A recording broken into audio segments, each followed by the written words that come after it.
Olá, gente, professor Marcos Dominici, professor de arte, e a gente continua nossas aulas aqui, e a aula hoje é sobre vozes que ocupam espaços, vozes que precisam ser escutadas, vozes urbanas, a arte urbana que é desenvolvida nas ruas. Professor, o que é arte urbana? Grafites, pinturas, intervenções, apresentações desenvolvidas em espaços urbanos. Não é vandalismo. O objetivo, o impacto com os espectadores e transmitir uma mensagem mais revolucionária, mas também que chegue direto ao público, né? Que vai criticar uma sociedade com extrema ironia e muita acidez. A arte urbana não é vandalismo, deixar claro, e muito menos vagabundagem. É óbvio que existem algumas que são mais conhecidas, o grafite é um exemplo disso, mas o que é ainda inerente à arte urbana é essa marginalização que é inicial e que eu gostaria de dizer assim, não existe atualmente, que não é bem assim. Ainda há uma marginalização, não é exatamente igual ao que era no passado, né? Mas ainda há uma marginalização muito grande nos espaços urbanos quando o artista trabalha ou intervém nele. A crítica social, a crítica política, a crítica econômica, né, é muito intensa. Nesse caso, aí vocês estão vendo um grafite que foi feito pelo Gil Leros, é um dos artistas urbanos mais conhecidos daqui de São Luís do Maranhão.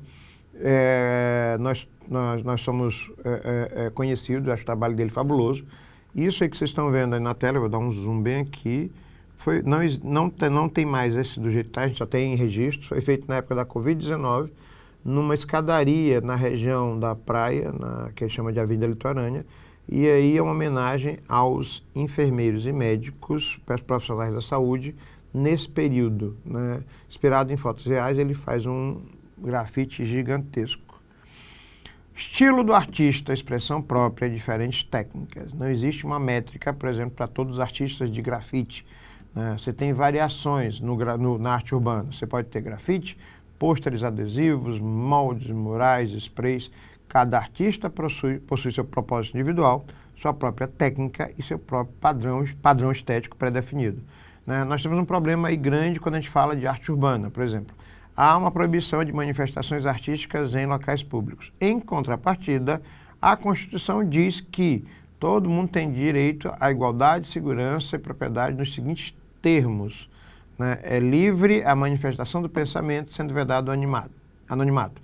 É livre a expressão de atividade intelectual, artística, científica, de comunicação independente, censura ou de licença. Ou seja, você está indo num processo que tem na Constituição e uma lei que existe. De qualquer maneira, quem ganha quando isso acontece é sempre o público, a plateia, ou a pessoa que está passando pelo espaço.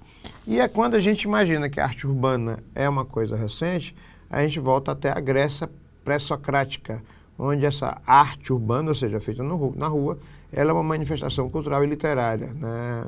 Geralmente feita por intelectuais. Na Idade Média, você tinha os artistas de rua, que eram chamados de trovadores, artistas mais nobres, versos, entre outros artistas que se apresentavam na rua porque não tinha um espaço fechado, porque a igreja dominava tudo. Nos anos 70, né, o pessoal chegando aqui no estúdio, você tem uma dinâmica temporária e intensa na década de 70. E aí surge o movimento hip hop. Atenção a isso.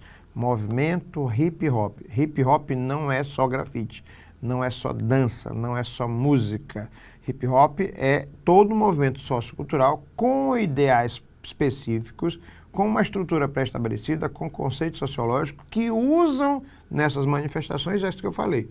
A pintura no grafite, no caso, né, a dança com o break dance, que vai ser chamado atualmente street dance, que a gente vai falar, e a música, que é o rap.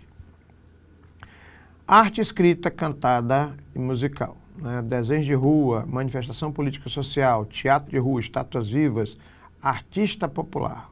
Esse, na imagem aqui, é o Alex Valauri, um dos precursores da arte urbana do Brasil, que utilizava stencil para grafitar. Já explicar para vocês o que é stencil. Esse aqui é o Etos Cláudio Rafael, na imagem, e a paleta de cores é mínima, principalmente em preto e branco, ele cria personagens surreais em murais enormes. Eu sou apaixonado por arte urbana. Maior intensidade, principalmente nas grandes metrópoles. Arte performática independente. Há uma reflexão sobre o uso do espaço público com a interação do local e do espectador. É um caráter dinâmico e muitas vezes efêmero. Por quê? Porque algumas das manifestações de arte urbana duram horas, duram minutos, alguns segundos. Novamente, a arte urbana não é vandalismo e não é vagabundagem. Esse aqui é o trabalho dos gêmeos, Gustavo e Otávio Pandolfo. Eles têm a inspiração no movimento hip hop e eles trabalham na década de 80, 70, 80 e 90. Né? Já receberam alguns mandatos de prisão por causa do grafite em locais que eram considerados proibidos, mas a arte deles é conhecida, o trabalho deles é conhecido atualmente no mundo inteiro, inclusive já chegou em museus aqui no Brasil. Grafite com I, grafite com E. Há uma discussão interna com a turma do grafite. De uma maneira bem simplória, diria que o grafite com I seria as bases e o grafite com E é uma estrutura mais comercializável, né? Feito até com situações pontuais para decoração. Então há uma discussão interna que eu não vou entrar no mérito. De qualquer forma, você tem que utilizar para isso desenho e pintura, a tinta spray, muros, painéis, prédios, pontes e demais superfícies urbanas. Qualquer lugar pode ser feito grafite, ou pequeno, ou médio, ou gigantesco. Ele advém, ele nasce junto com o hip hop, o rap e a discotecagem com o break, dança, arte visual, música e elementos. Você tem diferentes tipos de grafite. O bomb, o true wap, wide style, 3D ou 3D, né? Hall of Fame, Rash Train. Ixi, meu inglês tá gritando aqui. Eduardo Cobra é um dos artistas do grafite mais conhecidos, atualmente é brasileiro, mais conhecido no mundo inteiro. Ele é um exponente da arte urbana e artística no Brasil e trabalha com grandes murais. Isso aí é da altura de um prédio de 6 andares. Né? Cores Vivas, esse é um mural indígena em um edifício em Lisboa. Essas duas figuras, né, o Rafael e o Hélio está de branco, o Hélio está de camisa preta, são artistas daqui de São Luís. Eu tenho prazer de dizer que eu conheço os dois, eles são ex-alunos meus, né, e vieram um é designer de formação, outro é designer arquiteto, e os dois atualmente trabalham com arte urbana aqui em São Luís. Essa aí é feita em uma loja particular aqui de São Luís, onde eles fizeram em homenagem ao dia 8 de setembro, aniversário da cidade de São Luís. Aí, se quiser, pode dar um curta bem aí, uma parada no vídeo para poder conhecer mais o trabalho deles. Stencil. Stencil é uma caracterização da arte urbana, um veio onde você monta um molde numa placa de acetato, né, ou alguma estrutura, pode ser de outro material, mas você faz um molde, você só chega com spray e pinta. Por quê? Porque ele é feito com a estrutura já pré-estabelecida. Então você pode fazer vários desenhos desses ao longo de vários lugares na cidade. É uma técnica de reprodução. A questão é que, como a arte urbana ela é muito combativa, em alguns lugares você não tem permissão. Um exemplo de uma figura dessa é este que está em obra bem aí em cartaz, que é o Bensky. Eu esqueci de colocar o nome dele, mas essa obra é feita pelo Bensky, que é um stencil, e ninguém sabe quem é o Bensky. Eu já falei dele em outros vídeos, procurem aí. Né? Desenhos e frases de caráter político-social, gerando muitas vezes polêmica. Está aqui, eu coloquei sim, né? A idade. O famoso e misterioso artista de rua Bensky é adepto da técnica do stencil, porque é mais rápido a fazer. Como ninguém sabe, ele recebeu uma série de mandatos de prisão. Né? Acredita que seja de Londres, porque a maior parte das obras dele está em Londres, mas se encontra obras do Bensky. Tem gente que acredita que é um grupo, né, que era uma pessoa só, agora multiplicou. Então, o que se sabe é que não se conhece diretamente, abertamente, publicamente, a identidade do Bensky, mas o trabalho dele é conhecido no mundo inteiro. Lambe-lambe. O que é um lambe-lambe? É um cartaz artístico que é colado, espalhado pela cidade. Imagem ou cartaz colado, com montagens, com frases, com estruturas políticas, entre outras coisas. A cola é feita à base de farinha. Autocolantes ou adesivos, stickers, né? Adesivo em arte em adesivo. Esse tipo de arte, ele é a aplicação de adesivos espalhados pela cidade, é rápido, é discreto, né? E criam intervenções. São colados normalmente em placas de rua, mas isso na Europa. No Brasil o pessoal cola em qualquer lugar, poste é um lugar. Poema urbano, eu vou até aumentar aqui para que vocês leiam junto comigo. Na escola você recebe a lição e depois faz a prova. Na vida você faz a prova e depois você recebe a lição. O poema urbano é uma intervenção. Eles podem ser escritos em forma de lambe-lambe, pode ser poemas pendurados em árvores, saraus no meio da rua, Os slams, as batalhas de rima do rap, por exemplo, são poemas de rua, poemas urbanos. Na quarentena, teve gente que fez poema urbano até projetando em prédios, na época da pandemia da Covid-19. Uma outra maneira de arte urbana, performance de estátuas vivas. São artistas que vão ganhar vida fazendo estátuas que ficam imóveis durante horas. Isso não é fácil, né? Aí há um processo de interação, o público vai lá e deixa o seu dinheiro, entre outras coisas. Apresentações de rua podem ter caráter musical, caráter teatral, caráter circense, por exemplo.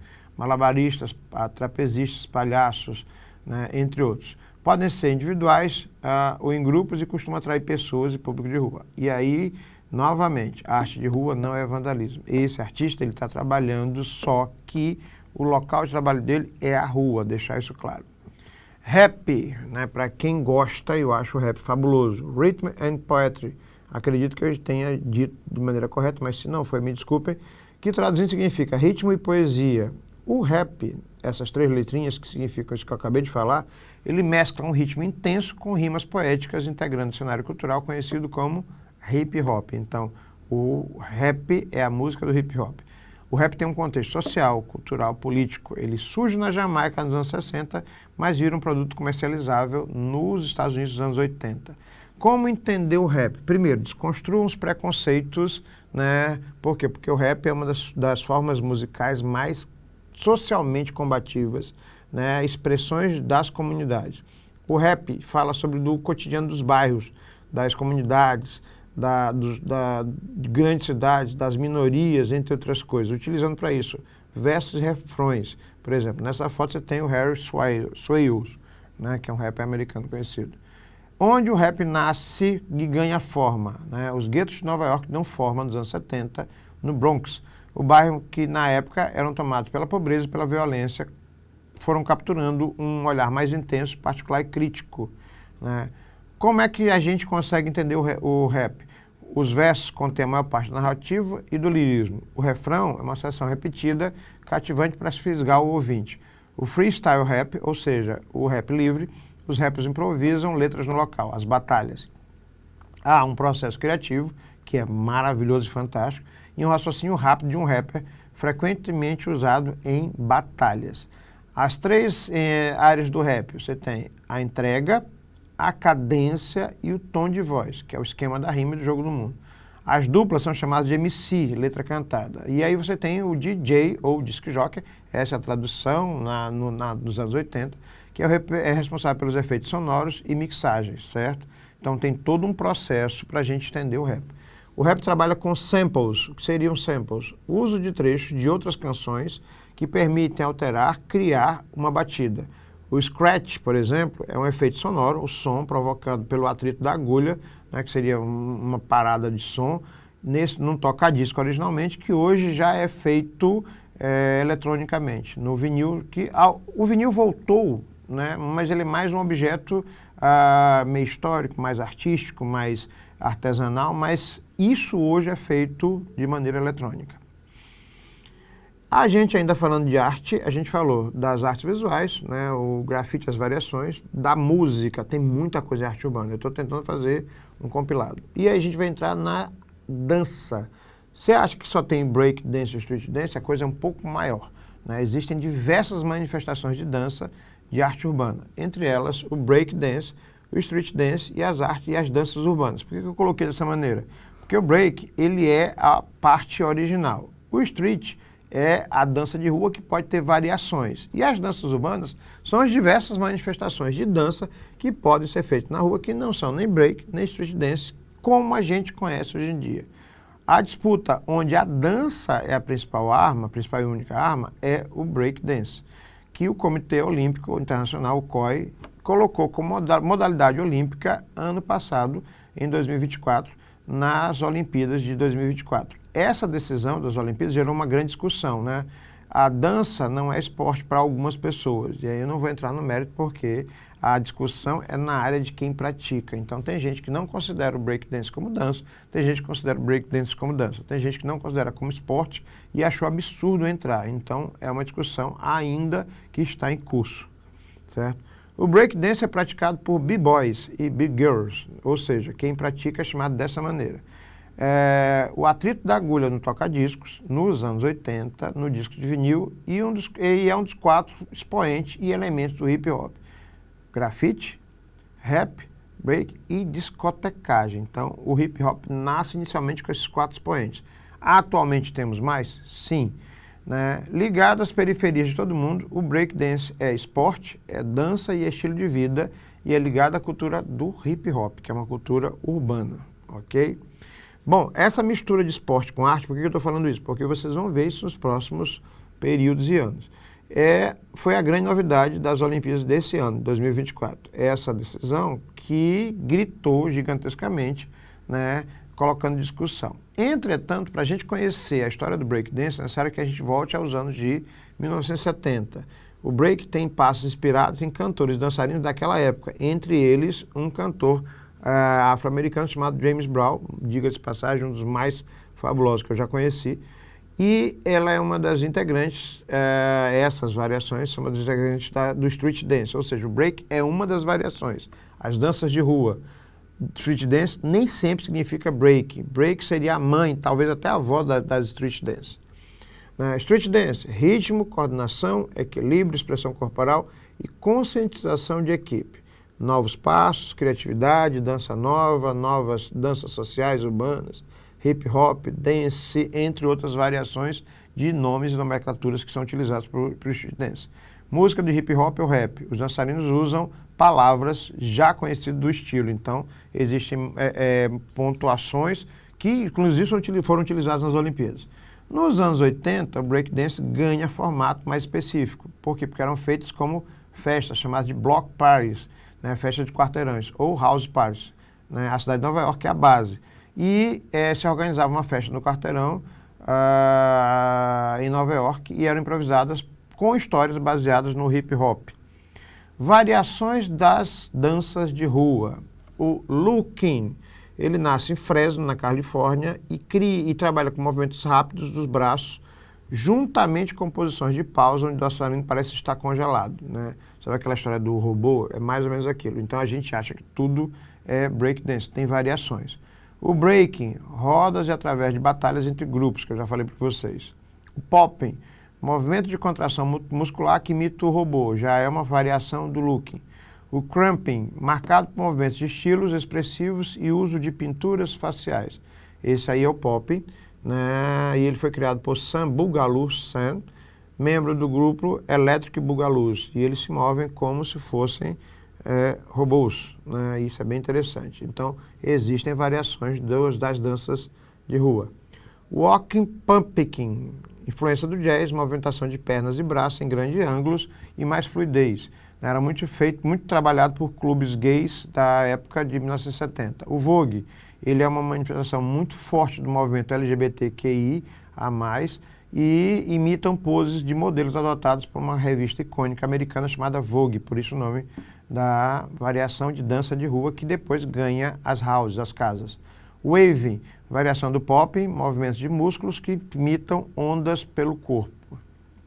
Aqui, uma explicação mais aprofundada, uma visão do Vogue, né, que são participantes das balls, que fazem parte das houses, que são grupos liderados por mães ou pais, que dão orientação e apoio às crianças, os integrantes dessa manifestação de dança, que seria o Vogue, e as houses premiadas recebem o título de Legendary, ou as mais e assim por diante. As mais famosas daquele período e atualmente estão a House of Ninja, né? Scarecrow, passos e movimentos de um espantalho. Animation, movimentos mais arrojados do corpo. A King Tut, movimentação de braços e mãos precisos. O Boogalooing, joelhos, calcanhares, quadris, pescoço e tronco realizando movimentos circulares. Up Rocking, movimentos que simulam uma luta. E o B-Boying, nos anos 70, era a expressão dos guetos com movimento para cima e do alto. E aí a gente vai finalizar com a visão do looking, que surgiu nos anos 70 em Los Angeles, na Califórnia, criado pelo Don Campbell, que em 1972 formou um grupo chamado The Lookers, o primeiro grupo profissional de street dance da história. Ou seja, quando a gente fala de arte de rua, arte urbana, a gente está falando de manifestações do povo que atualmente ganharam espaços fechados, academias, né, grafites dentro de galerias, o rap em espaços midiáticos, e aí a gente entende o nível de importância, não só das manifestações de arte urbana, que eu falei só algumas, mas também do hip hop como movimento cultural social. Professor Marcos Dominici, professor de arte. Um abraço, gente. Fui!